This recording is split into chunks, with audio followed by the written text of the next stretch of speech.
Okay, now I'm going to review... Wait, what was I going to review? LIcorice Pizza. It's a new Paul Thomas Anderson movie. He wrote and directed it. And basically it's about a 15-year-old boy who's also an actor and kind of an entrepreneur. So he's very talented, I guess. But in the very first scene of the movie, it's like picture day at his high school, and one of the photographers, who's a 25-year-old woman, he like goes up and starts kind of harassing her and being like, "Oh, come out with me." And he's like, "You're 15. I'm not going to come out with you. I'm 25." And that's basically the movie. He starts seducing her, I guess, and she basically just falls for it the whole time. But like the whole thing is like him getting to her saying "I love you" for the first time or whatever. And this movie had really good cinematography, really good use of music and sound, really good acting throughout, and decent dialogue. And I suppose if you like looked at each scene as just like its own short film in a way, it'd be like, that's a pretty good scene by itself with no context around it.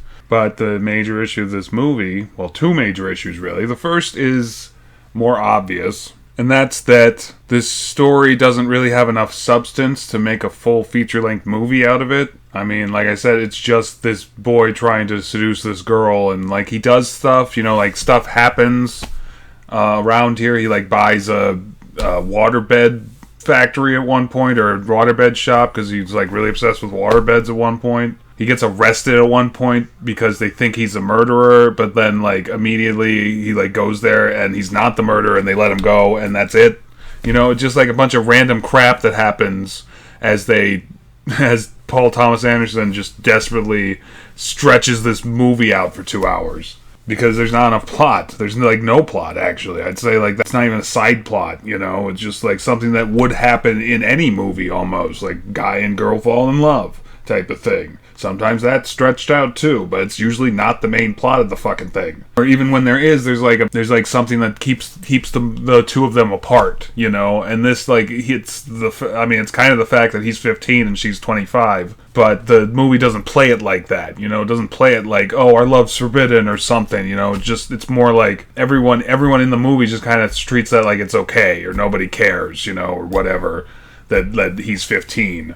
And if the movie was like trying to make a statement on that and how people view relationships of that nature, you know, among minors, like when it's a male, you know, a 15-year-old male and a 25-year-old female, people are like, yeah, I can see that. But like, you know, if it's a 25-year-old male and a 15-year-old female, like it's like, arrest that man immediately. It's like, man, this is this is sending like the wrong message. And not only that, but that leads into my other problem, and that's that the boy in this is like completely fucking toxic.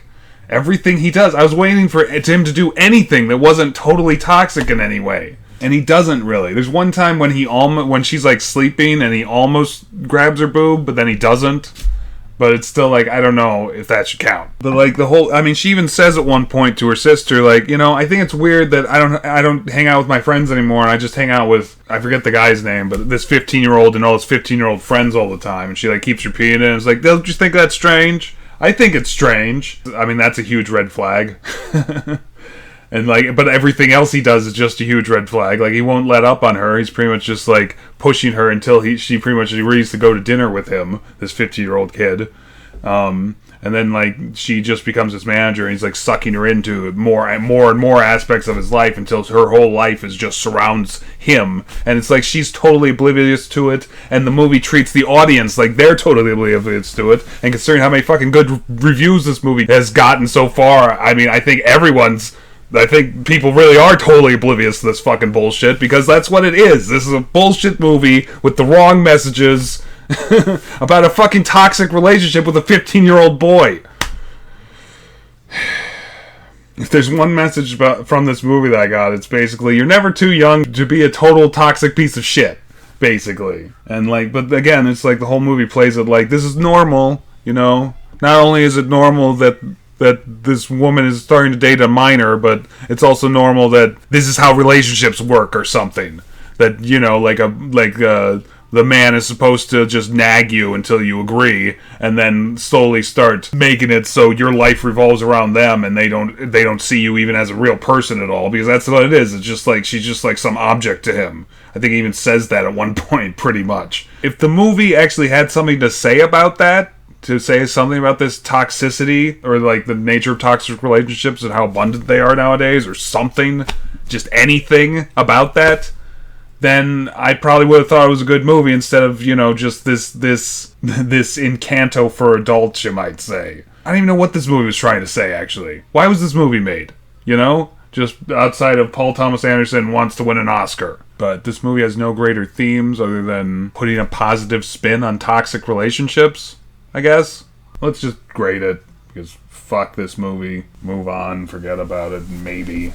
Like I said near the beginning, or implied anyway, that this movie was like really well made, but its lack of substance like drags it down completely almost. It's not only that it lacks substance, it's also that what's there leaves a bad taste in my mouth. You can't make a good movie with a bad script. And of course, this is probably going to be what wins Best Picture, because it's so awful, and everyone in Hollywood is awful. I almost want to give it a 0, just because it's like it gives off the wrong messages. Like, even though it's, like, really well shot and really well made and does music and sound really well and everything, it's still a piece of shit. It's a really shiny turd, but a turd it still is. I guess I'll give it a 1 out of 10, just because of all those things. It's still shot and acted and everything really well. And, like, again, if you, like, had taken any individual scene and I'd just seen that as, like, a short film, I would have been like, that was a pretty good short film. But, like, because none of it really holds together that well,